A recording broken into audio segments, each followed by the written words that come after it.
42% of people who on a regular basis keep taking tablets for some time and relieve some tablets, again take some tablets like that. And there are 16% of people who have heart blocks who are already operated once. And then they are ready for the second operation. Out of 16, 8 are ready for second operation in a matter of 6 months to 2 years. And there are people who do not get sleep in the night and take tablets for getting sleep, 18%. Now, I have told so many, and 38, 41, 18, 20, 23, and if you keep adding, then it's just more than 200, but there are only 100 people under. What does that mean? It means each patient has not got one disease, 2 or 3 diseases.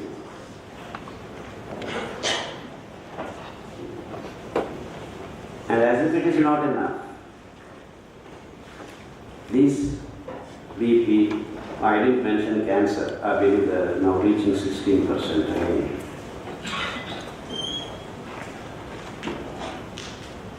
So, we have these numbers increasing, not decade by decade, year by year, day by day. In fact, the other day I go to a lot of villages, and especially in Karnataka, I have been giving more than, 1,500 lectures, different villages. And I went to a very remote village, and there were 8,000 people sitting in front of me. Then I was telling all this, and then said, now if I go to a village house, I can see in each and every house some tablet or the other. And then one person sitting, I think somewhere around 62 years old man got up and said, Doctor, Yellidira, Mane alla aushdi, jobali aushdi de anta tablet. What it means is that it is not every house has tablets, it is every pocket has tablets. You understand the importance and the gravity of that statement? And I want to add that it is not the number of patients which are increasing, it is the age of the patients that has been consistently dropping down. That you have these BP patients in the age group of 20 to 30 and 15 to 25 thyroid patients are appearing just like as if there is no other business in the world. So it's not just that we are increasing the number of patients, we are increasing the age of these so-called patients down to younger generations. And I am really sad to report that I keep getting patients now. The age has come down to 8 years old. Babies are coming with diabetic conditions. And of course, in my introduction, Sir has not informed that I have been a homeopathic practitioner for the last 21 years. And 8 years, girls and boys are getting diabetes. Out of 100 diabetic patients I receive, more than 8 patients are below age of 12. And last week, just before I started coming to Telangana, I received a baby 8 months old diabetic. So I'm not cooking up these numbers. These are all the numbers thrown out by WHO. Who? WHO. World Health Organization. This is an organization every 5 years keeps throwing out these numbers and calls itself a health organization. This is one side of the story. And the next side of the story is much more horrific. The women used to menstruate at the age of 14 or 15 just 50 years ago. Now, young girls of age 9 to 10 are menstruating. In fact, my whole journey of this food and health started because of this single event. When I went to America first time in 1986 or 87, now I forget, maybe 87 or 86. First incident shook me out of my wits. There was this young girl in a hospital where I went to get my first medical certificate to join the university. Age maybe 6.5, below 7 years, sitting there on the reception hall, looking, gazing into the space as if she has lost everything. I asked her mother what happened to this girl.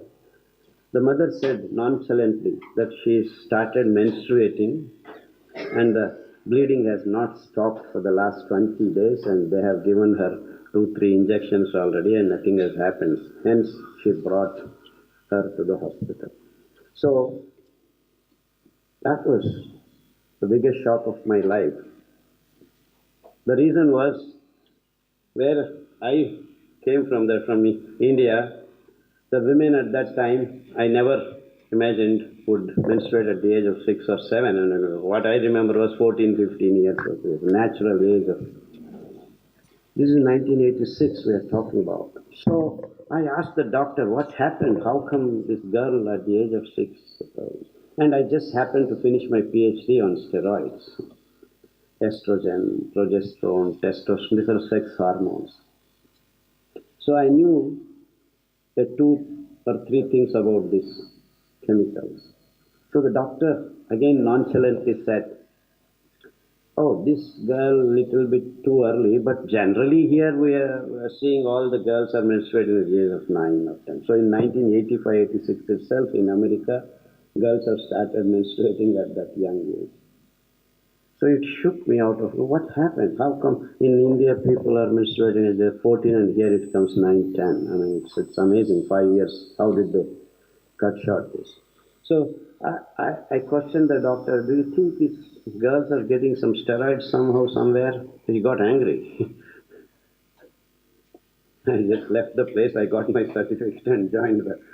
And then I didn't get sleep. I just started thinking and then digging out and realized within 3 days that the American kids have been drinking this so-called milk, artificially prepared.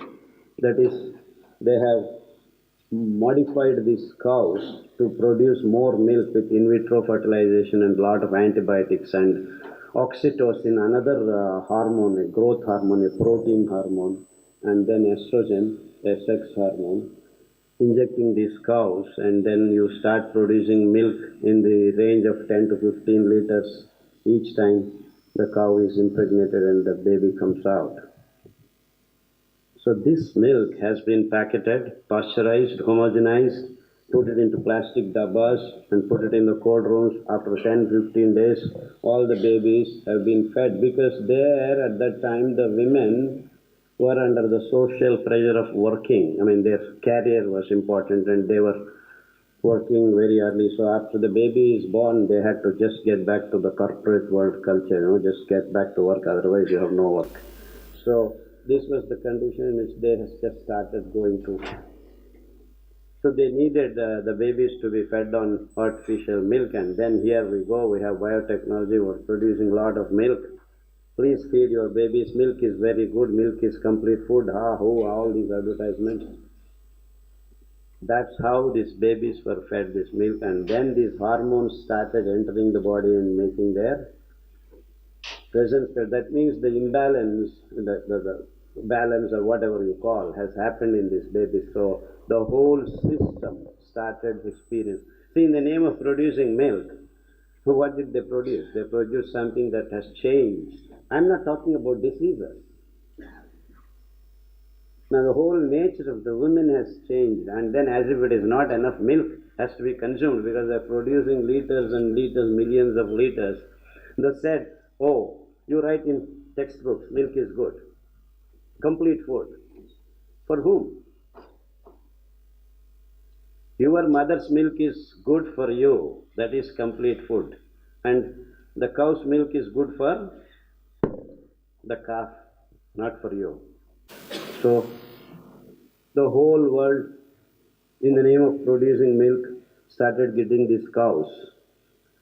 And then everyone started drinking milk left and right. Not only the babies, everyone. Milk is good for you, calcium. Lot of calcium is there. How much calcium is there in milk? See, the moment I keep speaking, everyone is thinking, oh, milk is good for calcium. Where do we get calcium if we don't drink milk? This is the question popping in all your heads. Because that's how we are brainwashed. Where is calcium? What is the amount of calcium present in 1 liter of milk? Does anyone know? Can someone tell me? But everyone knows you get calcium from milk. Am I right? You get 1 gram of, approximately 1 gram of calcium if you drink 1 liter of milk. And all that is not absorbed by your body. Approximately 160 to 200 milligrams is absorbed. That means if you drink 1 liter of milk, you get that much calcium. And it's not enough anyway for you. That means if you want the complete dose, approximately around 400, 500 milligrams, you need to drink 2 to 3 liters of milk. So calcium you just don't get from milk, you should get from various kinds of foods. And did any doctor tell you that if you drink till doodh, that is sesame seed, 100 grams of sesame seed has got the same amount of calcium as 1 liter of milk. That is 1 gram of calcium is present in 100 grams of sesame seed. Did any doctor tell you to eat one sesame laddu? Ragi milk, if you take 100 grams, it has got 4 times more calcium. And all the calcium is available for you to be absorbing into your body. So, what did my grandmother give me when my mother had less milk?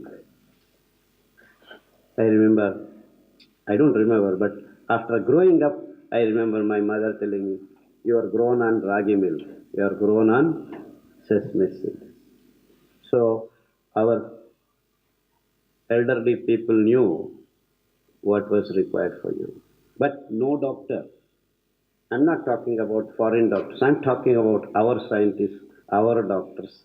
Never even contested this so-called artificial milk having high amount of calcium and our products not having or having.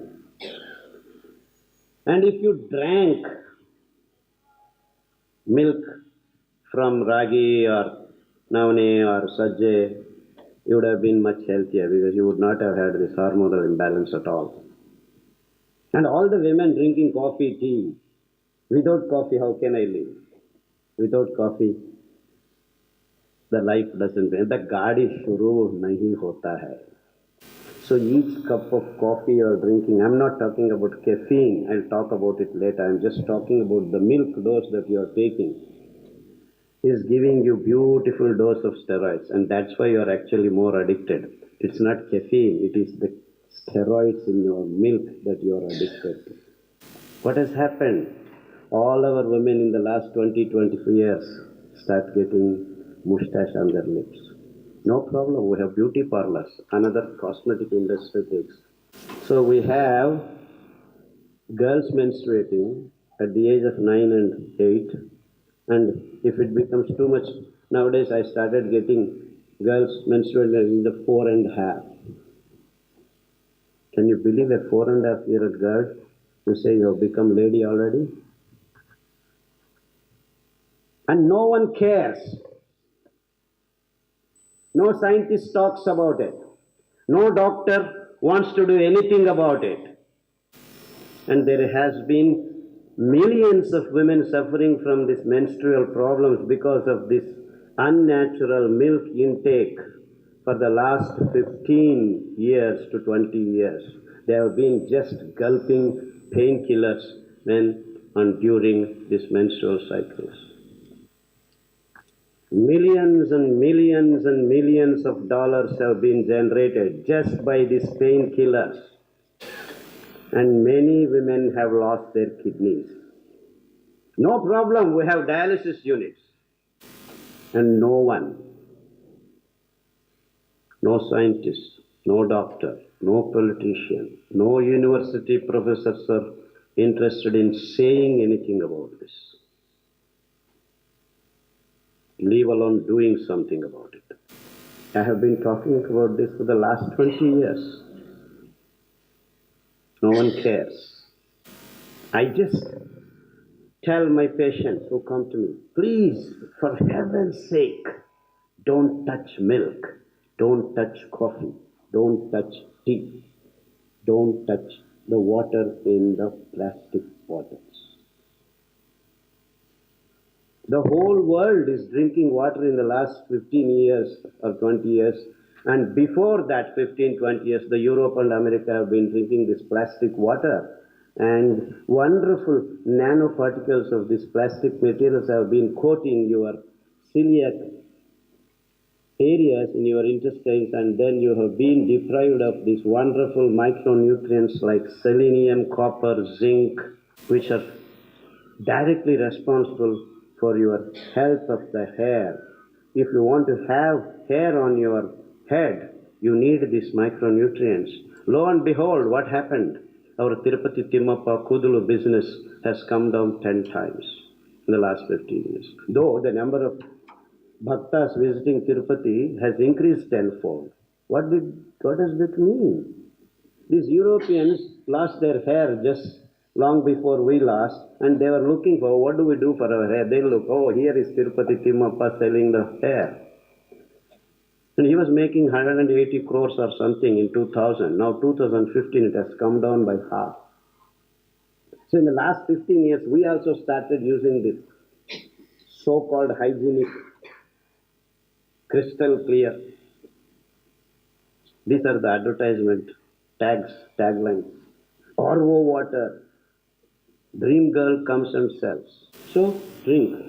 Oh, drinking, my individual hygienic water. You go to marriages, everyone gets this. In fact, Ayurveda conferences, everyone is drinking water from this water. Naturopathy, everyone is drinking. So your hair started going away. So we have hair where it should not be, and we have no hair where it should be. So what do we do? How do we clean this water, so-called clean water? In Karnataka, wherever I go now, you have copper vessels. So you just look back, all over India, everyone was using copper vessels or copper plates. Even if you have a mud pot, you put a copper plate or a copper rod. At the end, you have this coconut chippu, so you take water. So this copper rod, the only material in the world whose surface area there are free d orbital electrons freely moving. So these are negatively charged. So the water, because of its hydrogen bonding, is the most peculiar liquid on this planet. And water has another beautiful quality. I will just come to that point in another 5-10 minutes. So because of this hydrogen bonding and this slight polarity in the water molecule present, delta positive, delta negative, positive being on hydrogen and negative being on oxygen, it makes almost anything and everything to be dissolving, if not in large quantities, very, very small quantities. So it starts taking these nanoparticles slowly and steadily, especially when you have these water bottles changing temperatures from cold to hot, hot to cold. Within 3 days, they start getting these nanoparticles. And so you are drinking, and the celiac place is just coated with this hydrophobic material. You need to have celiac place loaded with hydrophilic materials. Now we have, on the contrary, hydrophobic material. So what is happening is that you have these wonderful micronutrients missing in your blood, which directly and indirectly is disturbing your endocrine glands, like pituitary, thyroid. So what does it mean? If you stop drinking this water, your pituitary, thyroid problem should start settling down. And that is what I am trying to indirectly tell you. So how do we clean the stupid plastic nanoparticles out of the so-called clean water? It's very simple. You take all this water from RO system, this system, whatever, because the water even in the corporations is coming through these plastic pipes only nowadays.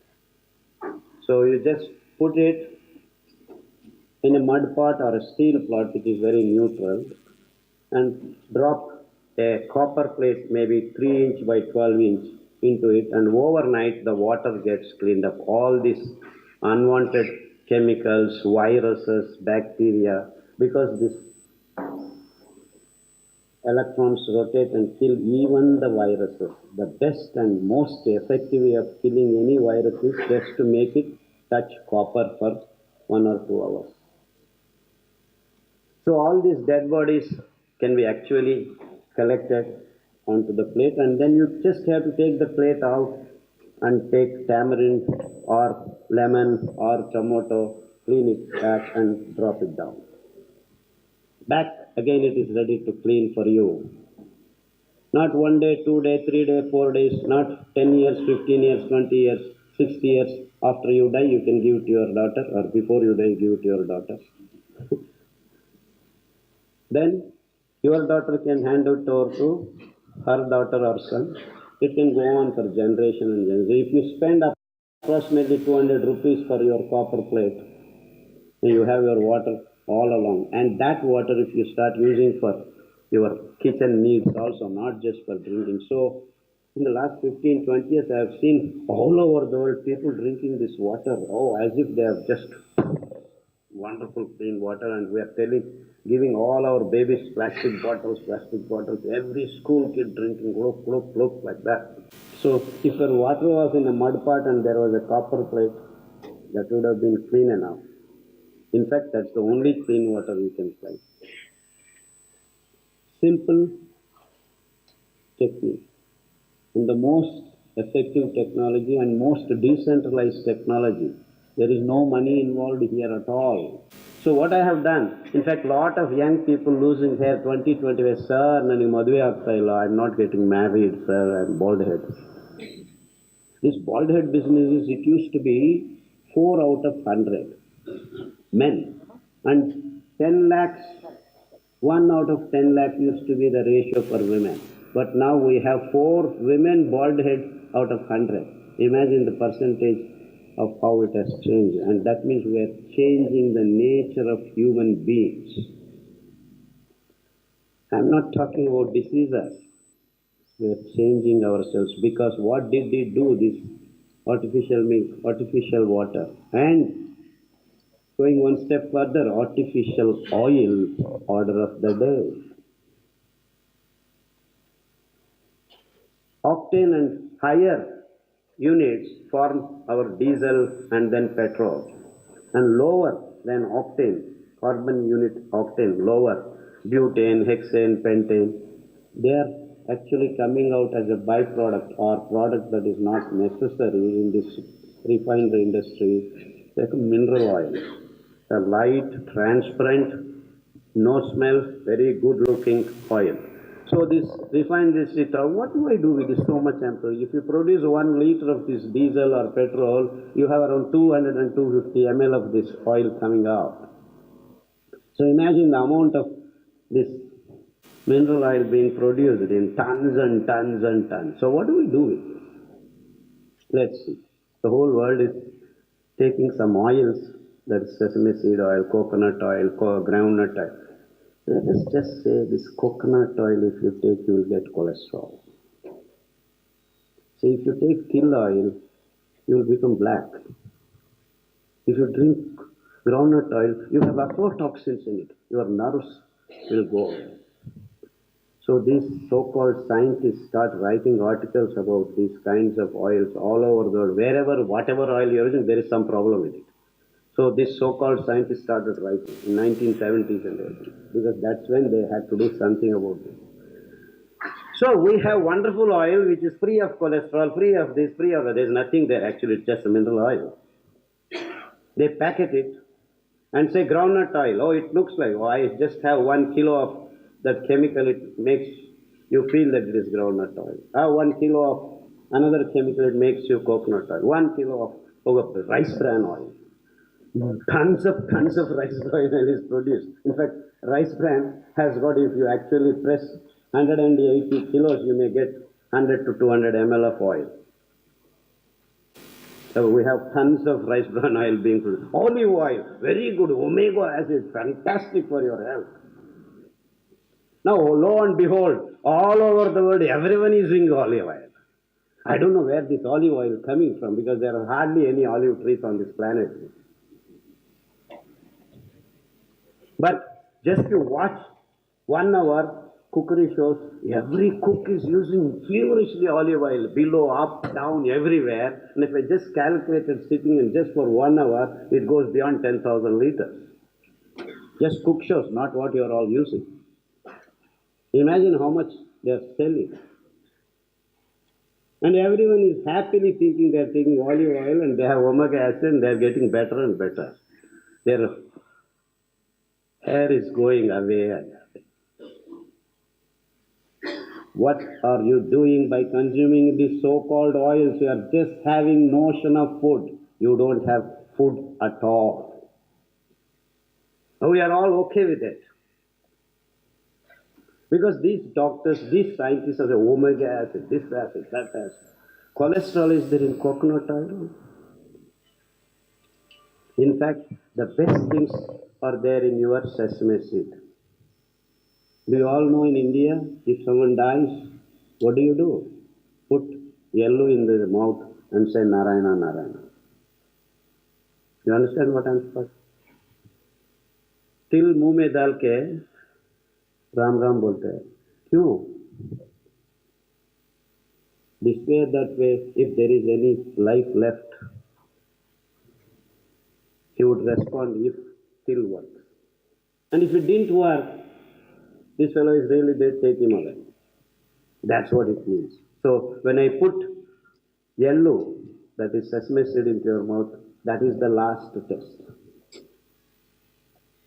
That wonderful is this particular material for you. Here we have the so-called scientists saying that this is useless, and we all think it is useless. In fact, I have had wonderful opportunity of curing thousands and thousands of so-called thyroid patients, making them drink this olive oil. Olive oil? No. Sesame seed oil. Coconut oil. Groundnut oil.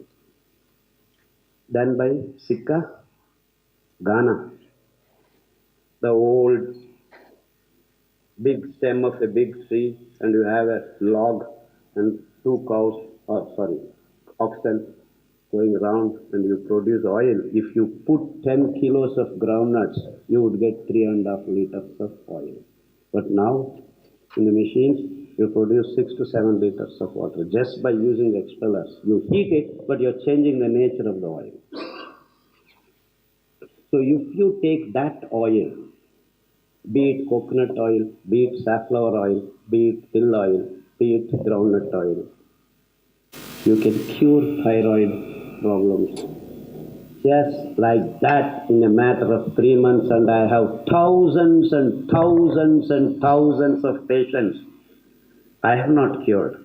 Just listening to my lectures, people keep calling me and say, "Sir, my thyroid problem is gone, disappeared." Thank God, you are clapping. I thought no one will clap. The reason is you are all just thinking, you are not even listening to what I am saying.